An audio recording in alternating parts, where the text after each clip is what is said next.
துபாயில புதுசா வந்து ஜாப் தெரியுங்களா? உங்களுக்கு தான் இந்த வீடியோ. நீங்க LinkedInல, Indeedலயோ ஜாப் அப்ளை பண்ணுவீங்க. எந்த கம்பெனிக்கு அப்ளை பண்றேன்றத நோட் பண்ணி வச்சுக்கோங்க. ஏன்னா, உங்களுக்கு இமெயில்ஸ் நீங்க ரிசீவ் பண்றப்ப, அந்த கம்பெனி தானேன்னு கிராஸ் செக் பண்ணிக்கோங்க. ஏன்னா, நெறைய இமெயில்ஸ் வரும் உங்களுக்கு. ரேண்டம் ஸ்கேம் இமெயில்ஸும் உள்ள இருக்கும். உங்களுக்கு தெரியாது. ஸோ நெறைய பேர் என்ன பண்ணுவாங்க, நீங்க அப்ளை பண்ண பொசிஷனுக்கு என்ன பொசிஷன் போட மாட்டாங்க. அதையும் நீங்க கரெக்ட்டா அந்த இமெயில் ரீட் பண்ணாலே உங்களால கண்டுபிடிக்க முடியும். என்ன பொசிஷன் ப்ராப்பரா போட மாட்டாங்க. நீங்க அப்ளை பண்ண பொசிஷனுக்கு இருந்துட்டு ஜாப் கிடைச்சிருக்கு. இந்த மாரி இன்டர்வியூ வாங்க. பாஸ்போர்ட் சைஸ் ஃபோட்டோவும், சிவியும் கொண்டு வாங்கன்னு சொல்லுவாங்க. நீங்களும் கொண்டு போவீங்க. அங்க போனோனே 300 திரம்ஸ் கொடு, 500 திரம்ஸ் கொடு. உனக்கு ஜாப் கேரண்டி நாங்க 100% வாங்கி குடுத்துருவோம்னு ப்ராமிஸ் பண்ணுவாங்க. தயவு செஞ்சு நம்பாதீங்க.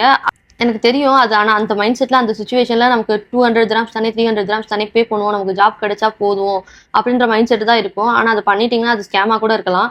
90 பண்ணாதீங்க. எந்த கம்பெனிலேருந்து இமெயில்ஸ் இருந்துட்டு நீங்க ரிசீவ் பண்ணாலும் அது ஜெனூனான கம்பெனியா, வெப்சைட் இருக்கா எல்லாமே செக் பண்ணி LinkedIn ப்ரொஃபைல் எல்லாத்தையும் செக் பண்ணிட்டு ஒரு தடவை கால் பண்ணி பேசிட்டு கன்ஃபார்ம் பண்ணிட்டு இன்டர்வியூ போங்க. All the best.